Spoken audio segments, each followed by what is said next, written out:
ভাই 10 টাকা দিয়ে দাও ভাই ভাই চলতে পারছি নি ভাই অসল মানুষ ভাই 10 টাকা দিয়ে দাও আমার কি হাতিয়া দিলি ঈদে ভোট করা লাগবে ভাই 10 টাকা দিয়ে দাও ভাই ভাই সবাই মিলে 10 টাকা ভাই 10 টাকা দিয়ে দাও ভাই ভাই 10 টাকা দিয়ে দাও ভাই ভাই দেও ভাই দেও আখিরাতে পাবা না ভাই দেও দান করলে আখিরাত পাবা না ভাই দেও দেও ভাই দেও ওই আমরা পয়সা চাইতেছি আমাকে সামনে ভোট করতে হবে একটা ভোটও দেয়নি আখিরাত পাবানি কিছু টাকা দাও।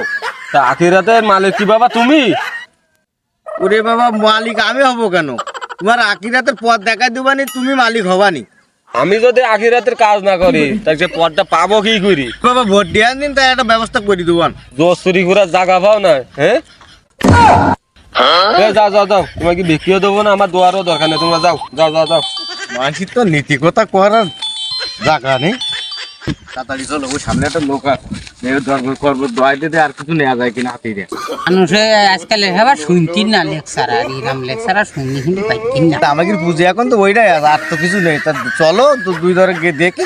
ভাই 10 টাকা দাও না দেয়া ভাই 10 টাকা দাও আখিরাত পাবা না ভাই 10 টাকা দাও ভাই তো আখিরাত কোনে পাইতে ও কথা কয় না তোমার বলে ভবিষ্যতে খারাপ হবে যেগুলি বলো তো ওই আছে আর কত হবে?